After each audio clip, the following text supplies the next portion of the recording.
37ാമത് കേരള ശാസ്ത്ര കോൺഗ്രസിന്റെ ഔദ്യോഗികമായ ഉദ്ഘാടന ചടങ്ങ് ആരംഭിക്കുകയാണ്. സ്വാഗത പ്രസംഗത്തിനായി കേരള ശാസ്ത്ര സാങ്കേതിക പരിസ്ഥിതി കൗൺസിലിന്റെ മെമ്പർ സെക്രട്ടറിയും 37ാമത് കേരള ശാസ്ത്ര കോൺഗ്രസിന്റെ ജനറൽ കൺവീനറുമായ പ്രൊഫസർ എ സാബു അവർകളെ സാദരം ക്ഷണിക്കുന്നു. ആദരണീയനായ കേരള മുഖ്യമന്ത്രി, കേരള ശാസ്ത്ര സാങ്കേതിക പരിസ്ഥിതി കൗൺസിലിൻ്റെ അധ്യക്ഷൻ കൂടിയായ ശ്രീ പിണറായി വിജയൻ അവർകൾ, വേദിയിലും സദസ്സിലുമുള്ള വിശിഷ്ട വ്യക്തിത്വങ്ങളെ, ക്ഷണിതാക്കളെ, ശാസ്ത്ര സാങ്കേതിക കൗൺസിലിൻ്റെ 37ാം ശാസ്ത്ര കോൺഗ്രസ്സിലെ രജിസ്റ്റർ ചെയ്ത പ്രതിനിധികളെ, എല്ലാവർക്കും നമസ്കാരം. 37ാമത് കേരള ശാസ്ത്ര കോൺഗ്രസ് അതിൻ്റെ ഔപചാരികമായ ഉദ്ഘാടനം, ഡെലിഗേറ്റ് സെഷൻ്റെ ഔപചാരികമായ ഉദ്ഘാടനമാണ് ഇന്നിവിടെ നടക്കുന്നത്. മുൻ ശാസ്ത്ര കോൺഗ്രസ്സുകളിൽ നിന്ന് വ്യത്യസ്തമായി ശാസ്ത്ര ഗവേഷണ സ്ഥാപനങ്ങളിലെയും ഉന്നത വിദ്യാഭ്യാസ മേഖലയിൽ നിന്നുമുള്ള വർദ്ധിച്ച ഒരു പ്രാതിനിധ്യം 37ാമത് ശാസ്ത്ര കോൺഗ്രസ്സിനുണ്ട്. 1200-ലധികം പ്രതിനിധികളും 850-ലധികം ഗവേഷണ പ്രബന്ധങ്ങളുമാണ് ഇവിടെ ശാസ്ത്ര സംവാദത്തിനായി തയ്യാറായിട്ടുള്ളത്. ഇതിനോടൊപ്പം തന്നെ ശാസ്ത്ര കോൺഗ്രസിൻ്റെ ഭാഗമായിട്ടുള്ള അഖിലേന്ത്യാ ശാസ്ത്ര പ്രദർശനം ഇന്നലെ കാർഷിക സർവകലാശാല ക്യാമ്പസിൽ ആരംഭിച്ചു. അവിടെയും നമുക്ക് വർദ്ധിച്ച പങ്കാളിത്തമുണ്ട്.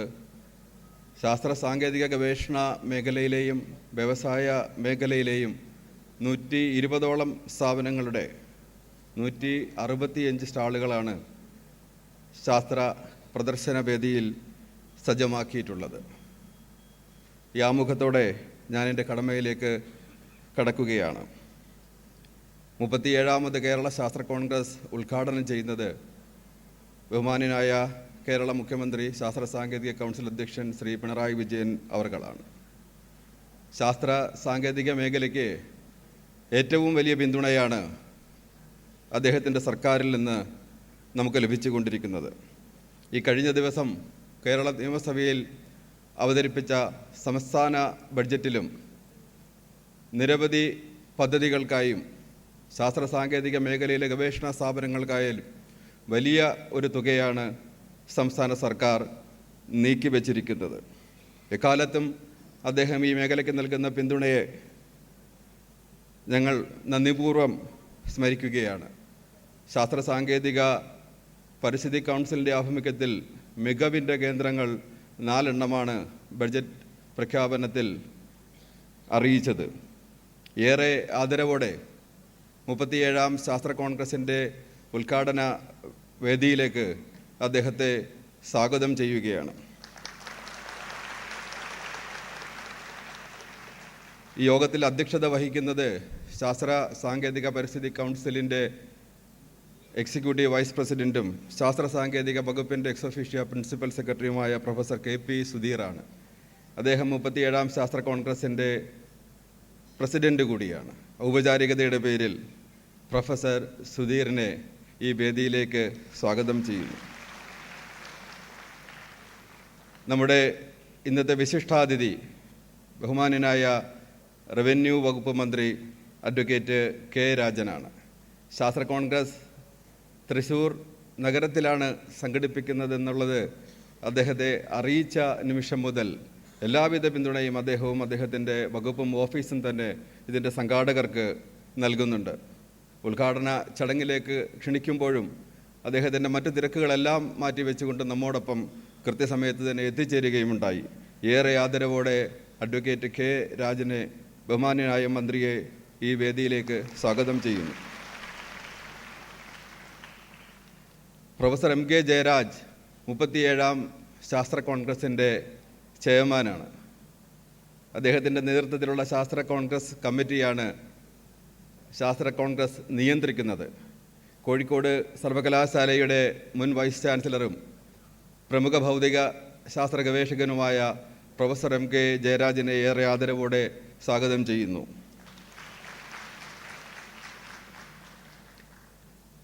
37ാം ശാസ്ത്ര കോൺഗ്രസിന് ആതിഥേയത്വം വഹിക്കുന്നത് കേരള കാർഷിക സർവകലാശാലയാണ്. നേരത്തെ ഇവിടെ സൂചിപ്പിച്ചതുപോലെ തൃശ്ശൂർ നഗരം തിരഞ്ഞെടുത്തു. ഹോസ്റ്റ് ഇൻസ്റ്റിറ്റ്യൂഷൻ ആതിഥേയ സ്ഥാപനം ഏതാണെന്നുള്ള ചർച്ചകളിൽ ആദ്യം തന്നെ ഉയർന്നു വന്നത് കാർഷിക സർവകലാശാലയുടെ വെള്ളാനിക്കരയിലെ ക്യാമ്പസാണ്. തുടക്കം മുതൽ തന്നെ ശാസ്ത്ര കോൺഗ്രസ്സിന് വേണ്ട എല്ലാ പിന്തുണയും നൽകിക്കൊണ്ട് ഞങ്ങളോടൊപ്പം, സംഘാടകരോടൊപ്പം അദ്ദേഹം ഉണ്ടായിരുന്നു. ഒപ്പം തന്നെ ഞങ്ങളുടെ ശാസ്ത്ര കോൺഗ്രസിൻ്റെ ഭാഗമായ PT Bhaskara Panicker memorial lecture നൽകാനും തിരുവനന്തപുരത്ത് അദ്ദേഹം ഞങ്ങളോടൊപ്പം ഉണ്ടായിരുന്നു. കാർഷിക സർവകലാശാലയുടെ vice chancellor doctor B. Ashok അദ്ദേഹത്തെ ഏറെ ബഹുമാനത്തോടെ ഈ ഉദ്ഘാടന വേദിയിലേക്ക് സ്വാഗതം ചെയ്യുകയാണ്. ഔപചാരികതയുടെ പേരിൽ മാത്രം മുഖ്യമന്ത്രിയുടെ ശാസ്ത്ര ഉപദേഷ്ടാവ് പത്മശ്രീ MC ദത്തൻ സാറിനെ ഞാൻ ഇവിടെ ഈ വേദിയിലേക്ക് സ്വാഗതം ചെയ്യുന്നു. ബഹിരാകാശ ഗവേഷണ രംഗത്തെ പതിറ്റാണ്ടുകൾ നീണ്ട അദ്ദേഹത്തിൻ്റെ അനുഭവ പരിചയം ശാസ്ത്ര സാങ്കേതിക കൗൺസിലിനെ മുന്നോട്ട് നയിക്കുന്നതിൽ വലിയ പങ്ക് വഹിച്ചിട്ടുണ്ടെന്നുള്ള കാര്യം ഞാൻ ഈ അവസരത്തിൽ ഓർമ്മിക്കുകയാണ്. ഈ യോഗത്തിൽ നന്ദി പറയുന്നത് കേരള വനഗവേഷണ ഇൻസ്റ്റിറ്റ്യൂട്ടിൻ്റെ ഡയറക്ടറും മുഖ്യ സംഘാടകനുമായ ഡോക്ടർ കണ്ണൻ CS വാര്യരാണ്. ഔപചാരികതയുടെ പേരിൽ അദ്ദേഹത്തിനെയും ഈ വേദിയിലേക്ക് സ്വാഗതം ചെയ്യുന്നു. ക്ഷണിക്കപ്പെട്ട സമയത്തിൻ്റെ കുറവ് നമുക്ക് മുമ്പിലുണ്ട്. ഏവരെയും ശാസ്ത്ര കോൺഗ്രസിൻ്റെ വിജയം എന്ന് പറയുന്നത് നിങ്ങളുടെ എല്ലാവരുടെയും സജീവമായ പങ്കാളിത്തമാണ്. വരും ദിവസങ്ങളിൽ നിങ്ങളുടെ എല്ലാവരുടെയും സജീവമായ പങ്കാളിത്തം ഞങ്ങൾ പ്രതീക്ഷിക്കുകയാണ്. 37ാം ശാസ്ത്ര കോൺഗ്രസിൻ്റെ ഉദ്ഘാടന ചടങ്ങിനെ ധന്യമാക്കിയ എല്ലാ പ്രിയപ്പെട്ടവരെയും ഒരിക്കൽ കൂടി ഈ ഉദ്ഘാടന വേദിയിലേക്ക് സ്വാഗതം ചെയ്തുകൊണ്ട് ഇവിടെ എത്തിച്ചേർന്നിട്ടുള്ള മാധ്യമപ്രവർത്തകർ കഴിഞ്ഞ കുറച്ച് ദിവസങ്ങളായി ഏറ്റവും മികച്ച പ്രചാരണം ആണ് നമുക്ക് നൽകിക്കൊണ്ടിരിക്കുന്നത്.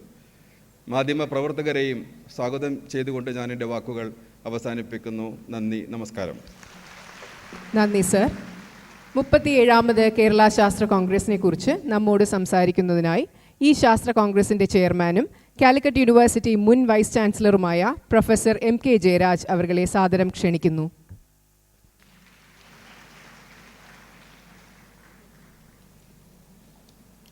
എല്ലാവർക്കും നമസ്കാരം. Honourable chief minister of Kerala Shri Pinarayi Vijayan, President of the 37th Kerala Science Congress, Professor KP Sudhir, Honorable Minister for Revenue and Housing, Sri K. Rajan, Dr. B. Ashok, Padmasri MC Dattan, other dignitaries on the dais and off the dais, and dear delegates and students. A warm welcome to the 37th Kerala Science Congress. The 37th Kerala Science Congress is a prestigious gathering that continues to foster scientific inquiry, innovation and collaboration in Kerala. Since its inspection in 1989, this Congress has served as a dynamic platform for scientists, researchers and students to exchange knowledge, showcase discoveries, and contribute to the advancement of science and technology. This year, as we convene at Kerala Agriculture University, our discussion will center around the focal theme, technology transformation for green future. As the world faces pressing environmental challenges, our focus must be on developing and implementing sustainable technologies that can drive progress while preserving our natural resources. From renewable energy solutions and sustainable agriculture to eco-friendly manufacturing and circular economics, this Congress aims to highlight the vital role of technology in building resilient, green and sustainable future. One of the most esteemed aspects of Kerala Science Congress is the memorial lectures, dedicated to honoring some of the greatest scientific minds whose contributions have profoundly impacted their respective fields. This year, 7 out of 9 memorial lectures have been organized in collaboration with various universities and institutions across the state, while 2 will take place here at this venue. Delivered by eminent scientists, these lectures offer participants a valuable opportunity to explore the lives, research, and scientific philosophies of these distinguished figures. Their pioneering work continues to inspire and guide us, the scientific community, serving as a testament to the power of perseverance, innovation, and visionary thinking in shaping our world.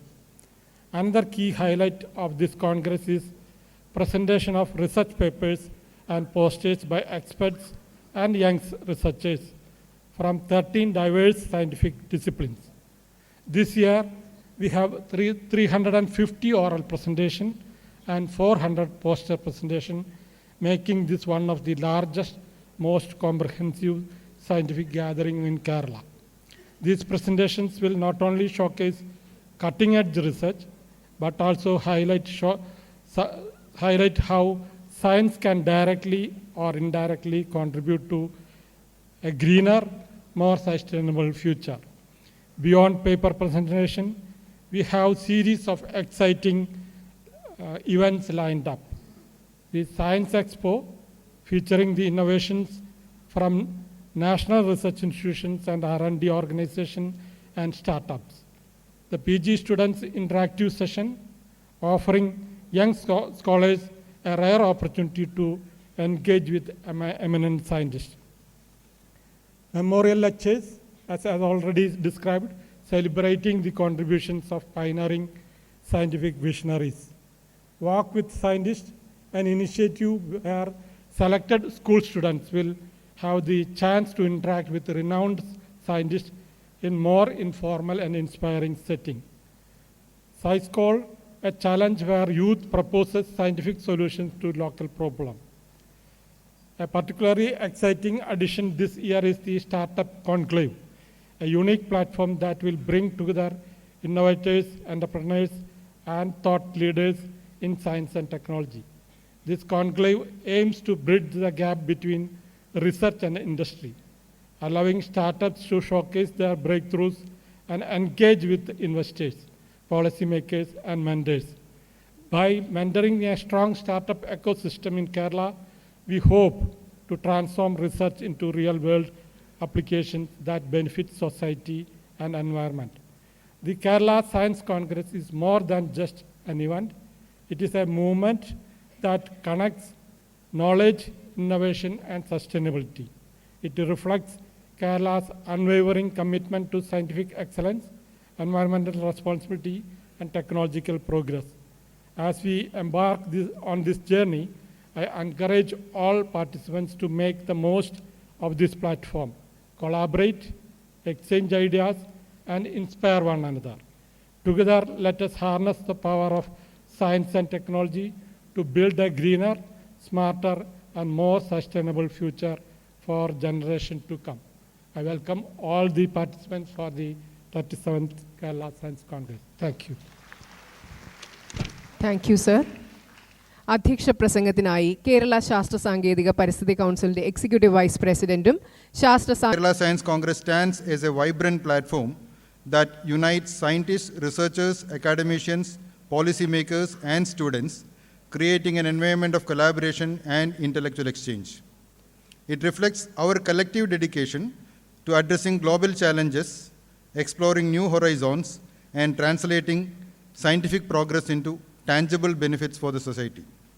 Today, as we gather to celebrate the spirit of inquiry and innovation, let us renew our commitment to fostering a sustainable future through the power of science and technology. Kerala has long been a beacon of rational thinking and evidence-based decision-making, thanks to its high literacy rates, progressive social movements, and strong emphasis on education. The foundations of this scientific spirit were laid by visionaries like Sri Narayana Guru and Chattambi Swamigal, whose Renaissance movement inspired critical thinking and social reforms. This momentum was carried forward through government-sponsored science education programs and grassroots initiatives like those led by the Kerala Shastra Sahitya Parishad. By bringing science into the everyday lives of people through publications, campaigns, and community programs, these efforts have built a robust culture of scientific awareness. The state's commitment to science and technology is reflected in its thriving research ecosystem, digital advancements, and notable achievements of the healthcare. Kerala's proactive measure in combating public health cases such as the Nipah virus outbreak and the COVID-19 pandemic through data-driven decision-making are shining examples of how schemes, science and governance can go hand in hand for the greater good. Initiatives such as science clubs in schools, public science festivals, and environmental awareness programs further strengthen the roots of scientific temper in society. Kerala's contributions to the field of science and technology extend far beyond its borders. As the home of premier institutions like Vikram Sarabhai Space Center, Kerala has been at the forefront of India's space research, making groundbreaking advancements in satellite and rocket technology. The state has also positioned itself as a hub of IT and digital innovation through initiatives like Technopark, Infopark, and Kerala Startup Mission. Its healthcare and biotechnology institutions like Sri Chitra Tirunal Institute of Medical Sciences and Technology and the Rajiv Gandhi Center for Biotechnology have made remarkable strides, with Kerala's leadership in Ayurveda has garnered global recognition, the latest addition being the Institute of Advanced Virology. Our commitment to a greener, more sustainable future is evident in our focus on renewable energy, sustainable agriculture, and marine sciences. By promoting solar power, organic farming, and fisheries research, Kerala is setting as an example for sustainable development. The state's emphasis on R&D and innovation has enabled it to overcome the challenges like industrial stagnation and brain drain, positioning itself as a leader in green technology and digital transformation. Globally, the transition to a sustainable future hinges on technological innovations. From renewable energy sources like solar and wind to breakthrough in transportation sector through electric vehicles and green hydrogen, science is driving a more eco-friendly world. Kerala is well poised to contribute significantly these efforts. Our initiatives in precision farming, waste management, and low-carbon manufacturing align with global efforts towards sustainability. By integrating technology, policy support, and public awareness, Kerala continues to lead by example. The Science and Technology Department has also played a pivotal role in fostering innovation and entrepreneurship.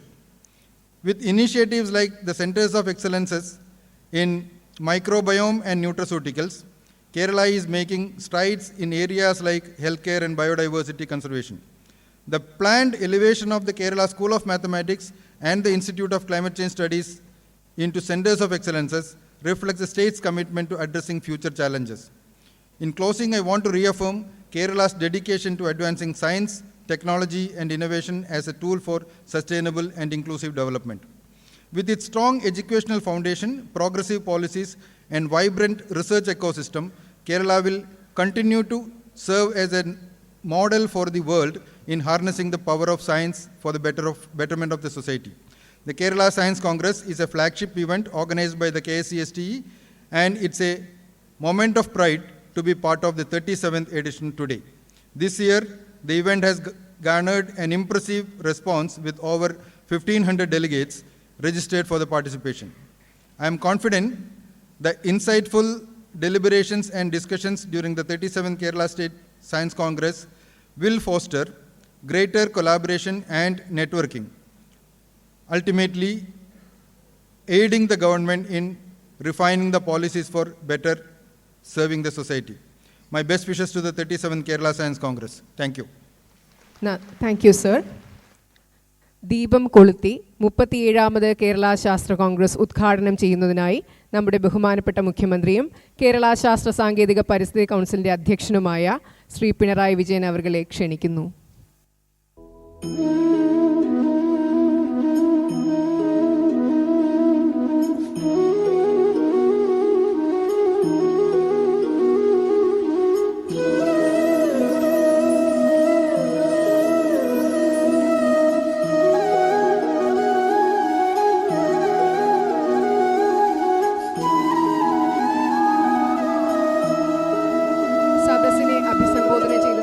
സംസാരിക്കുന്നതിനായി ബഹുമാനപ്പെട്ട മുഖ്യമന്ത്രിയെ ക്ഷണിക്കുന്നു.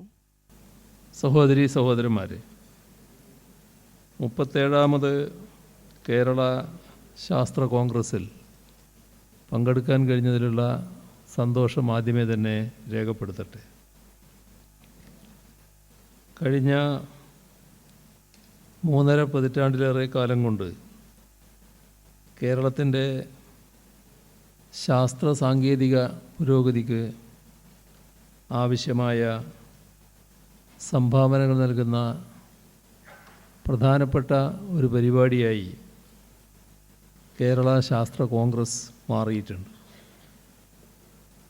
നാടിൻ്റെ പുരോഗതിക്ക് വേണ്ട സംഭാവനകൾ കൊണ്ട് മാത്രമല്ല,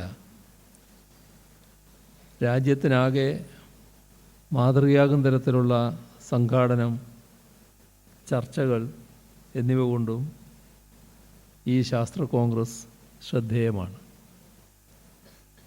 ശാസ്ത്ര സാങ്കേതിക പുരോഗതിക്ക് അനുസൃതമായി അതിൻ്റെ ഗുണഫലങ്ങൾ എല്ലാ ജനവിഭാഗങ്ങളിലേക്കും എത്തിക്കുന്ന തരത്തിലുള്ള പ്രവർത്തനങ്ങൾ ഏറ്റെടുക്കുന്നു എന്നതാണ് ഈ ശാസ്ത്ര കോൺഗ്രസിൻ്റെ പ്രാധാന്യം.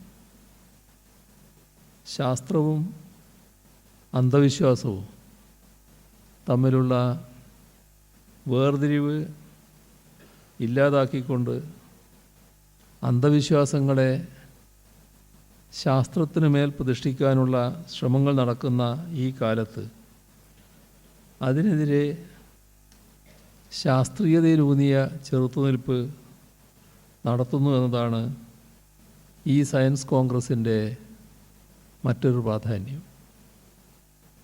ശാസ്ത്രവും അന്ധവിശ്വാസവും തമ്മിലുള്ള അതിർവരമ്പുകൾ ഇല്ലാതാകുന്നതിൻ്റെ പ്രത്യക്ഷ ഉദാഹരണമാണ് ഈ അടുത്ത് ഒരു IITയുടെ ഡയറക്ടർ നടത്തിയ പ്രസംഗം. ശാസ്ത്രവിരുദ്ധത പ്രചരിപ്പിക്കുന്ന തരത്തിൽ ആണ് അദ്ദേഹം സംസാരിച്ചത്. ഉത്തരവാദിത്തപ്പെട്ട സ്ഥാനങ്ങളിലിരിക്കുന്നവർ ഇത്തരം സ്യൂഡോ സയൻസ് പ്രചരിപ്പിക്കുന്നത് നമ്മുടെ രാജ്യത്ത് ഇന്നൊരു നിത്യസംഭവമായി മാറിയിരിക്കുന്നു. എന്തിനേറെ, ശാസ്ത്രവികാസത്തിനായുള്ള നമ്മുടെ റിസർച്ച് ആൻഡ് ഡെവലപ്മെൻറ്റ് ഫണ്ട് പോലും അന്ധവിശ്വാസങ്ങളിൽ അധിഷ്ഠിതമായ കാര്യങ്ങൾ തെളിയിക്കാനായി വഴിതിരിച്ചു വിടപ്പെടുന്നു.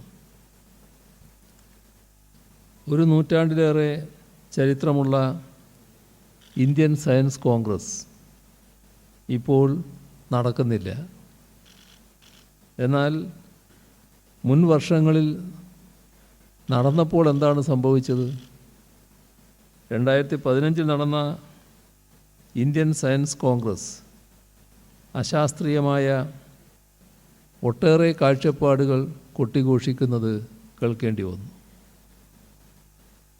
ഗ്രഹങ്ങൾക്കിടയിൽ പറക്കാൻ കഴിയുന്ന വിമാനങ്ങൾ ആയിരക്കണക്കിന് വർഷങ്ങൾക്ക് മുൻപ് നമ്മൾ നിർമ്മിച്ചുവെന്നാണ് ആ സയൻസ് കോൺഗ്രസ്സിൽ ചിലർ അവകാശപ്പെട്ടത്.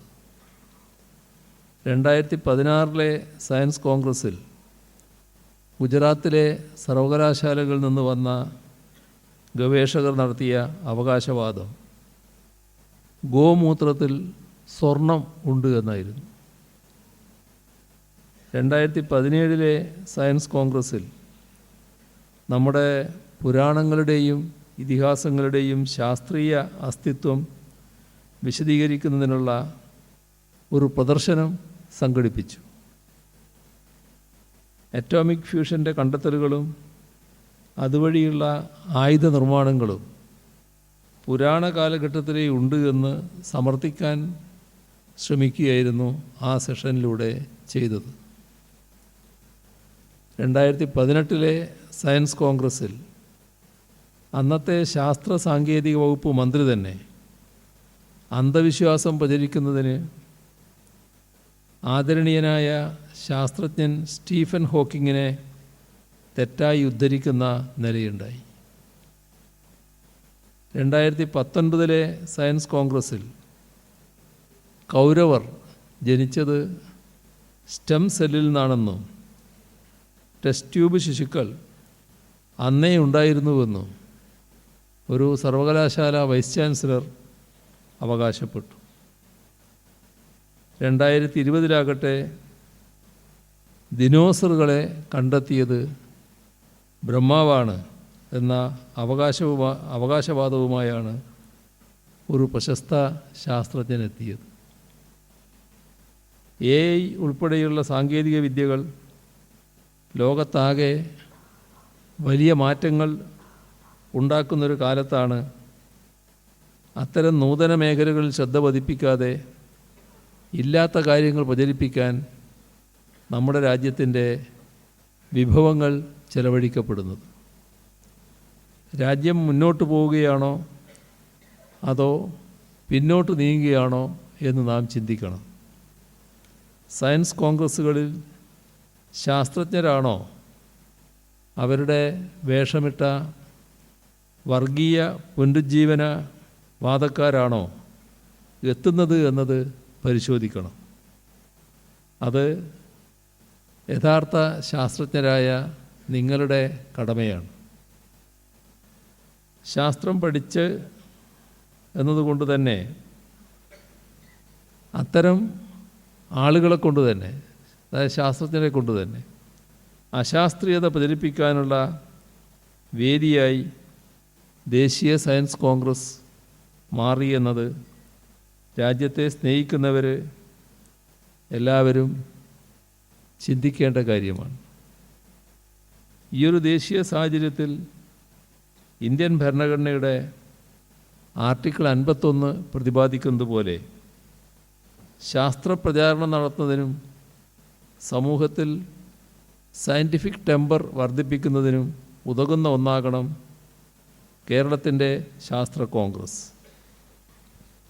മറ്റു പല കാര്യങ്ങളിലും രാജ്യത്തിനും ലോകത്തിനാകെ തന്നെയും മാതൃകയായി തീർന്ന കേരളം ഇക്കാര്യത്തിലും മാതൃക കാട്ടി മുന്നോട്ട് പോകേണ്ടതുണ്ട്. അതിനുതകുന്ന ചർച്ചകളാൽ സമ്പന്നമാകും ഈ ശാസ്ത്ര കോൺഗ്രസ് എന്ന് പ്രതീക്ഷിക്കുകയാണ്.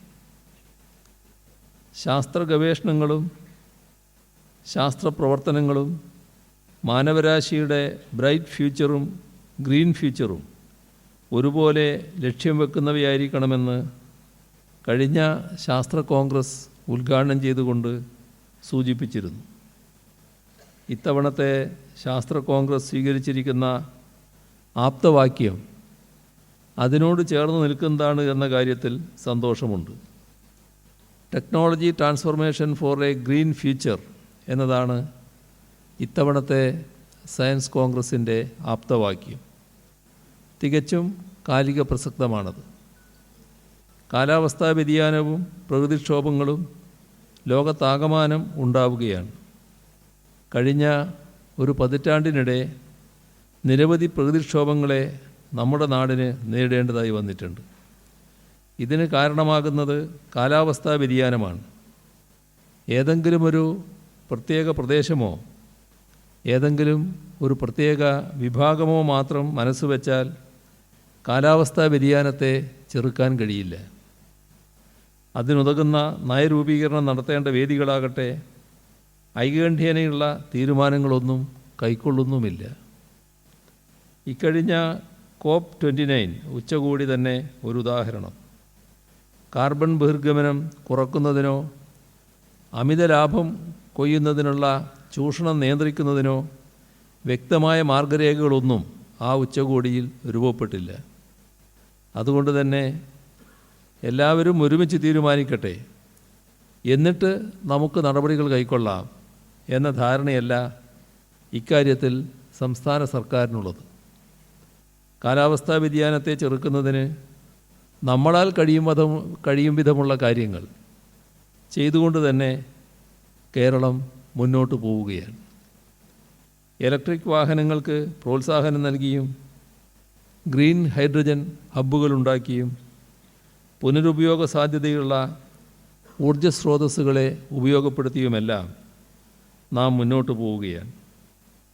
2040 കേരളത്തിന് ആവശ്യമായ വൈദ്യുതോർജ്ജത്തിൻ്റെ 90% പുനരുപയോഗ സാധ്യതയുള്ള ഊർജ്ജ സ്രോതസ്സുകളിൽ നിന്ന് ഉൽപ്പാദിപ്പിക്കാനാണ് ലക്ഷ്യമിടുന്നത്.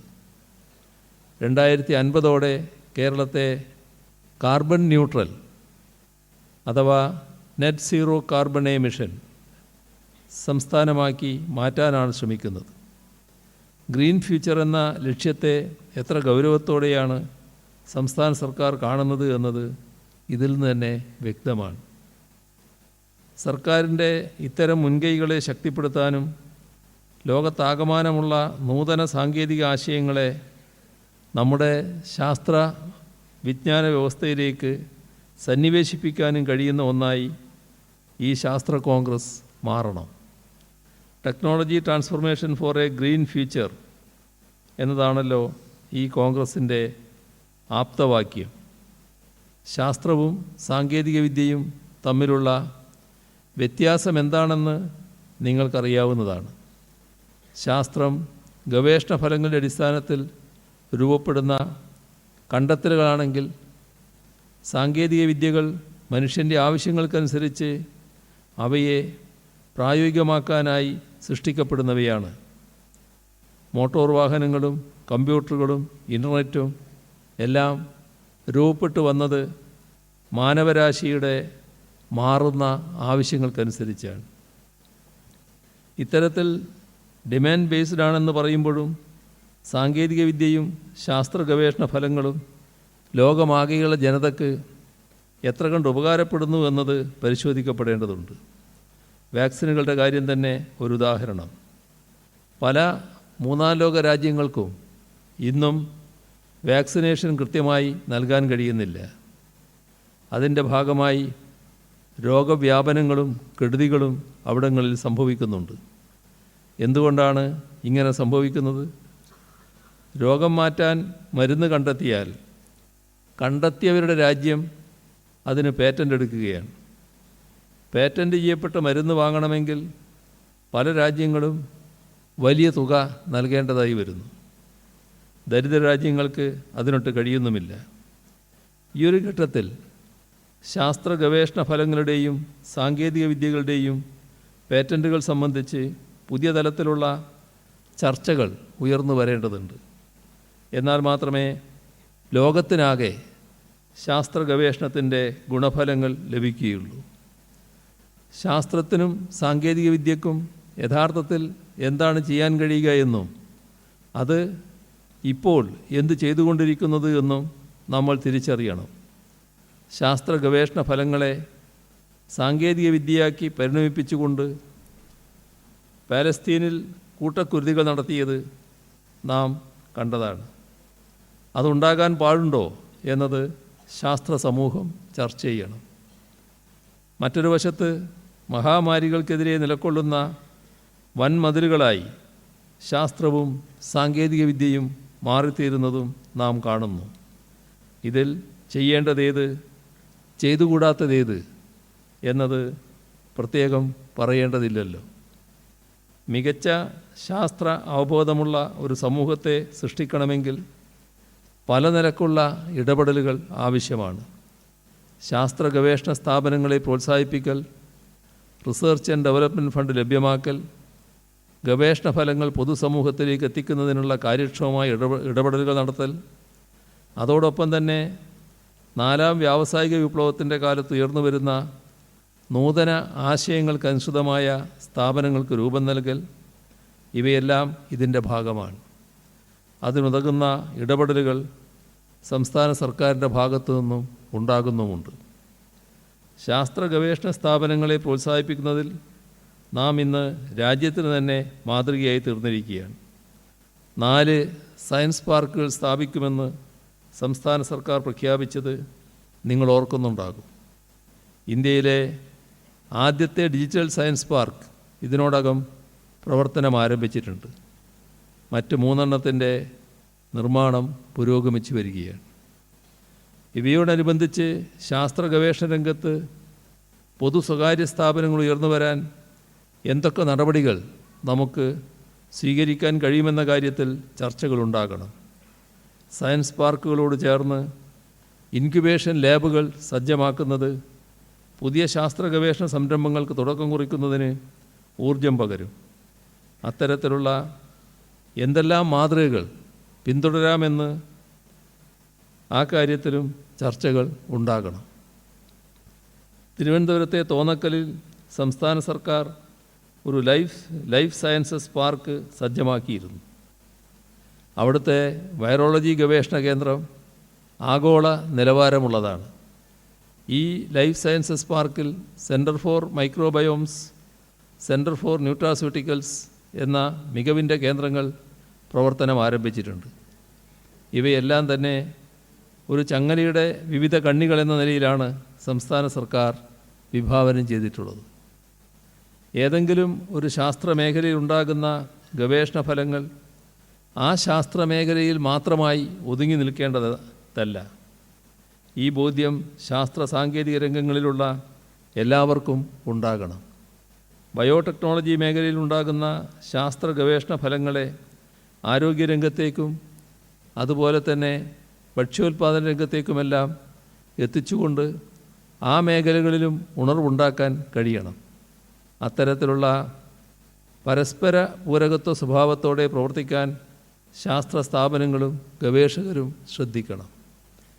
ഗവേഷണ ഫലങ്ങളെ പൊതുസമൂഹത്തിലേക്ക് എത്തിക്കുക എന്ന ലക്ഷ്യത്തോടെ സംസ്ഥാനത്തെ 10 സർവകലാശാലകളിൽ ട്രാൻസ്ലേഷണൽ റിസർച്ച് ലാബുകൾ ഒരുക്കുകയാണ്. 200 കോടി മുതൽ മുടക്കിലൊരുക്കുന്ന ഇവയിലൂടെ ഗവേഷണ ഫലങ്ങൾ പൊതുസമൂഹത്തിലേക്ക് എത്തിക്കുന്നതിനും അതുവഴി അക്കാദമിക് രംഗവും പൊതുസമൂഹവും തമ്മിലുള്ള ബന്ധം ദൃഢമാക്കുന്നതിനും നമുക്ക് കഴിയുമെന്ന കാര്യത്തിൽ തർക്കമില്ല. അതിനോടൊപ്പം ചേർന്ന് പ്രവർത്തിക്കാൻ ഏവരും തയ്യാറാകണം. മികച്ച ശാസ്ത്ര പ്രതിഭകളുണ്ടായാലും പലപ്പോഴും അവരെല്ലാം തന്നെ പുറത്തുപോയി ജോലിയെടുക്കുന്ന അനുഭവം നമുക്കുണ്ട്. ഇവിടെ ഗവേഷണം നടത്തുന്നതിന് ലഭിക്കുന്ന തുകയിലുള്ള പരിമിതി അതിന് ഒരു കാരണമാകാം. ആധുനിക സങ്കേതങ്ങളോട് കൂടുതൽ അടുത്തിടപഴകാനും മികവുറ്റ ശാസ്ത്രജ്ഞരോടൊപ്പം പ്രവർത്തിക്കാനും കഴിയുന്നതുകൊണ്ടുകൂടിയാകാം അവർ അത്തരത്തിൽ പുറത്തേക്ക് പോകുന്നത്. ഇതിനെയാണ് ബ്രെയിൻ ഡ്രെയിൻ എന്ന് പൊതുവെ വിശേഷിപ്പിക്കുന്നത്. എന്നാൽ ഈയൊരു സാഹചര്യത്തെ ബ്രെയിൻ ഗെയിൻ ആക്കി മാറ്റുന്നതിനുള്ള ഇടപെടലുകളാണ് സംസ്ഥാന സർക്കാർ നടത്തുന്നത്. മികച്ച പോസ്റ്റ് ഡോക്ടറൽ ഫെലോഷിപ്പുകളും ഇന്ത്യയിലെ തന്നെ ഏറ്റവും വലിയ റിസർച്ച് അവാർഡുകളും കേരളം ലഭ്യമാക്കുന്നുണ്ട്. അതോടൊപ്പം തന്നെ പുറം രാജ്യങ്ങളിൽ ഉള്ള ശാസ്ത്രപ്രതിഭകളുടെ സാന്നിധ്യം നമ്മുടെ ഗവേഷണ സ്ഥാപനങ്ങളിൽ ഉറപ്പാക്കുന്നുമുണ്ട്. അത്തരം ഇടപെടലുകളെ എങ്ങനെ കൂടുതൽ ഫലപ്രദമാക്കാം എന്ന നിലക്കുള്ള ചർച്ചകൾ ഈ ശാസ്ത്ര കോൺഗ്രസിൻ്റെ ഭാഗമായി ഉയർന്നു വരണം. നിരന്തരമായ നവീകരണവും ഗവേഷണവുമാണ് ശാസ്ത്രവിജ്ഞാന വികാസത്തിൻ്റെ അടിത്തറ. ഏതെങ്കിലും ഒരു നേട്ടം കൈവരിച്ചു, അതുകൊണ്ട് ഇനി ആ മേഖലയ്ക്ക് കൂടുതൽ ഊന്നൽ നൽകേണ്ടതില്ല എന്ന് ചിന്തിക്കാൻ ശാസ്ത്രത്തിന് കഴിയില്ല. ആൻറ്റിബയോട്ടിക്കുകളുടെ കാര്യം തന്നെ ഏറ്റവും വലിയ ഉദാഹരണം. ആൻറ്റിബയോട്ടിക്കുകളെ മറികടക്കുന്നതിനുള്ള ശേഷി പല രോഗാണുക്കളും കൈവരിച്ചതായാണ് പഠനങ്ങൾ സൂചിപ്പിക്കുന്നത്. നമ്മുടെ പക്കൽ മരുന്നുകളുണ്ടല്ലോ എന്ന ധാരണയോടെ രോഗാണുക്കളുമായി ബന്ധപ്പെട്ട പഠന ഗവേഷണങ്ങൾ നടത്താതിരുന്നാലുള്ള നില എന്താകുമെന്ന കാര്യം നിങ്ങൾക്കെല്ലാം അറിയാവുന്നതാണ്. അതുപോലെ ഓരോ മേഖലയിലും എപ്രകാരമാണ് വൈജ്ഞാനിക നവീകരണം നടക്കേണ്ടത് എന്നതിനെക്കുറിച്ചുള്ള മൈക്രോ ലെവൽ ചർച്ചകൾക്ക് കൂടി ശാസ്ത്ര കോൺഗ്രസ് വേദിയാകേണ്ടതുണ്ട്. ശാസ്ത്രവും സാമൂഹ്യ ഐക്യവും എല്ലാ കാലത്തും യോജിച്ച് സഞ്ചരിച്ചുള്ളവയാണ്. ഏതെല്ലാം രാജ്യങ്ങളിൽ സാമൂഹ്യ ഐക്യം ഛിദ്രമാക്കപ്പെട്ടോ അവിടെയെല്ലാം ശാസ്ത്രത്തിൻ്റെ വളർച്ചയും പിന്നോട്ടടിക്കപ്പെട്ടു എന്ന കാര്യം നാം കാണാതെ പോകരുത്. നമ്മുടെ അയൽരാജ്യമായ അഫ്ഗാനിസ്ഥാൻ്റെ ചരിത്രം തന്നെ ഒരു ഉദാഹരണം. ഒരു കാലത്ത് ശാസ്ത്ര ഗവേഷണത്തിൽ മുന്നിട്ട് നിന്ന ആ രാജ്യം ഇന്ന് ഏതവസ്ഥയിലേക്ക് എത്തിച്ചേർന്നുവെന്നത് നമുക്കറിയാവുന്നതാണ്. നാസി ജർമ്മനിയിൽ നിന്ന് പലായനം ചെയ്ത ആൽബർട്ട് ഐൻസ്റ്റീൻ്റെ ചരിത്രവും നമുക്കെല്ലാം അറിയാമല്ലോ. ഇതെല്ലാം വെളിവാക്കുന്നത് ശാസ്ത്രവും ശാസ്ത്രാവബോധവും ശാസ്ത്രപ്രതിഭകളും ഉണ്ടാകണമെങ്കിൽ ഏറ്റവും അടിസ്ഥാനപരമായി വേണ്ടത് സാമൂഹിക ഐക്യം തന്നെയാണ് എന്നതാണ്. ആ നിലക്ക് സമൂഹത്തെ പുരോഗമനോത്മകമായി മുന്നോട്ട് നയിക്കാൻ ഉതകുന്ന ചർച്ചകളാൽ കൂടി ഈ ശാസ്ത്ര കോൺഗ്രസ് സമ്പന്നമാകും എന്നാണ് പ്രതീക്ഷിക്കുന്നത്.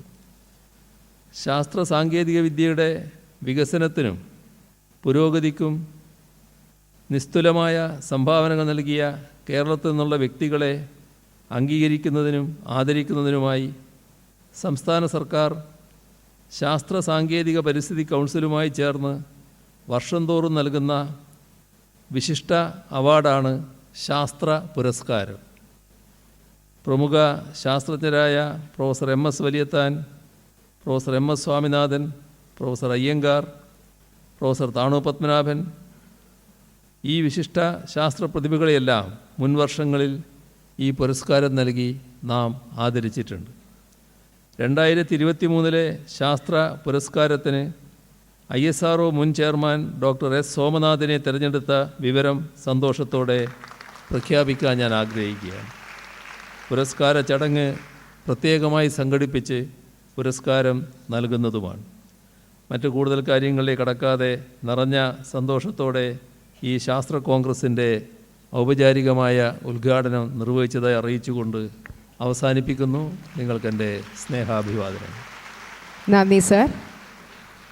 Institute of climate change studies തയ്യാറാക്കിയ കാലാവസ്ഥാ പ്രസ്താവന 2024 പ്രകാശനം നിർവഹിക്കുന്നതിനായി ബഹുമാനപ്പെട്ട മുഖ്യമന്ത്രിയെ ക്ഷണിക്കുന്നു.